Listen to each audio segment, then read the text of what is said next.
Let's shift focus and let's talk to the management of City Union Bank. We have Mr. N. Kamakodi, who is the Managing Director and CEO of the bank, joining us right now. Very good morning to you. Thank you so much for joining us and for being a part of the show this morning. And a lot of developments actually when you talk about City Union Bank. No doubt you've got that approval for the branch addition as well. I wanted to know what's your sort of target going ahead for the loan growth going ahead, given the fact that we've seen a turnaround in that growth of your loan growth. You had mentioned that you target to outpace the industry growth rate by the end of FY25. We're just ending the Q4 in some time. What's your take? Are you confident of achieving the target? Yeah, if you had a chance to look into our credit growth for the Q3, it was about close to 14 to 15%. We should be closing the financial year also around the same numbers, maybe plus or minus half a percentage or whatever, which will be about 1.5% more than the credit growth of the industry. We had a sort of bad calendar year 2023, but from January 2024 onwards, the momentum picked up.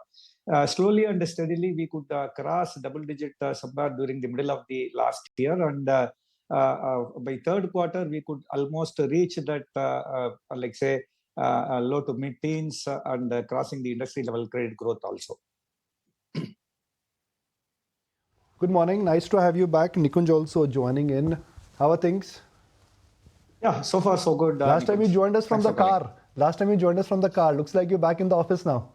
Yeah, actually I was traveling at that point of time, and I told, so I had to join from the car. But today I'm able to join from home at least. Okay, thank you very much. So what time you go to office? 9:40 in office? I mean, that's quality in Chennai, of in Chennai, you don't have so much travel time and things like that, and I have to readjust because of this engagement. Thank you very much. I was hoping to hear that answer, that you actually stayed back for this interview.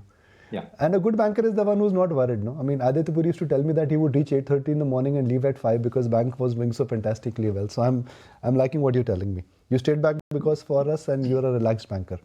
Now, City Union Bank has been like this multi-bagger story between 2010 and 2023-24. Then came that 2-3 quarters of slowdown where you had to do some provisioning. Are you back on track, sir?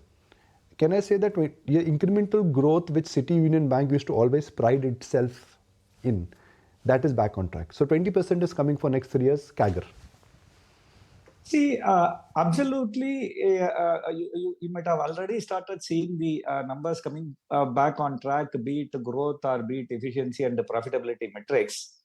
In terms of growth, like say, as I told, we had issues with, like say, the calendar year 2023, but calendar year 2024 onwards, things started picking up. We are already, as usual, like say, beating the industry level growth rate by 2-3% or whatever that we have generated and demonstrated in the past.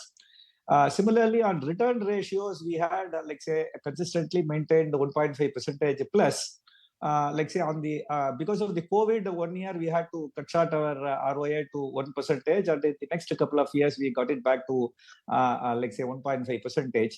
Be it growth or be it return on assets, all the matrices are back on track. Whatever long-term average we have generated at the back, and we are hopeful of maintaining the same growth rate and efficiency and profitability metrics. Closer to the best whatever we have done in the past. Confirming to us that it's going to be back to that 20 to 25% growth, and you can compound at that rate for 3 years at least? See, the 20% and all are, like say, you have to be pretty realistic. When you had, we had a 20% growth rate, the credit growth rate of the system was also about 15 to 18% also. And that was the period when you had double-digit inflation, and it was a different era altogether. What we have done always is that beating the growth rate of the system by about 2-3, not less than 2-3 percentage point, and also maintaining the efficiency and the profitability matrices closer to the best. That is the matrices we have always done in the past, and we have reached. We had some, like say, deviation during the COVID year that we have crossed that, and we have started generating that for a few quarters at least already in the past, and we hope to maintain that going forward also. Right. If I have to put this number and if I have to coax a number from you, then given the fact that you have the nominal GDP growth, which is approximately 10 to 12%, and hoping that you will grow much faster than the nominal GDP growth, if not 20%, will it be in the range of 15 to 18% at least? The 15 will be the upper target. 15 will be the upper target. Yeah. Is what you're saying. So what is the range then? On the immediate future. See, it should be about 14 to 15%. We have already touched that. The lesson what we have learned is that if you try to accelerate too much, you will be paying for that through credit cost sometime in the future. So we balance both growth and the quality, the stability and the consistency had been our hallmark, which we are back on that, and we hope we will be taking that on that way. Maybe taking it to 15 to 16 or 15 to 17% over the next couple of years will not be a bad idea if environment settles for that. The thing is that for any bank, there is unsecured book and there is secured book. I'm breaking it for our viewers, right? What is unsecured? And sir, I'm breaking it for our viewers. I know you know all the answers here. Unsecured is, for example, loans which are given in the MFI space, personal loans, where you don't keep a guarantee. Now, unsecured does very well when economy is doing well because you get fat margins. But it helps you when economy is going down because NPAs are not there. Your unsecured loan, according to the data we have, is 1%. Great news.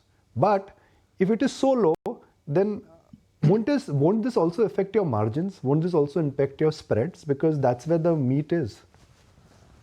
See, this question had been haunting me for the past 20 years or so. If you remember, early 2000s had been the, first period when unsecured boom, particularly the unsecured retail consumption loan started picking up in the industry. But we stayed away from that, and by 2008, many banks had to pay heavily for that. And subsequently, now, the things have changed, the bureau scores have stabilized, the digital lending platform and algorithms have stabilized. So, incrementally, we will be having a small portion of our, growth coming from the unsecured consumption segment, because we have now seen that it has become a very hygiene factor, particularly on the customers who are with us for the liability side also. Be it a credit card as a product or be it unsecured personal loan and all, now are getting slowly added as, in the list or in the added to the bouquet of products, whatever we are giving. As you might have already seen in the news items, we have started giving few variants, of credit cards with, tie-ups with the IPL teams like Chennai Super Kings or SRH Hyderabad. So these are all, the initiatives which we have started, and also we have started, as you might have seen, we started our digital lending practices with the, help you of, are supporting CSK. Yeah, I'm in Mumbai. I'm in Mumbai. I'm Mumbai Indians. I'll have to ask you a tough question now. I will have to ask you a tough question now. You cannot come on my show and say you support CSK. I support Mumbai Indians. I live in Mumbai. I'll have to ask you a tough question now. We support our own team, and 85% of our customers are in this part of the world, both be it Andhra Pradesh, Telangana, and Tamil Nadu, both the CSK and SRH put together.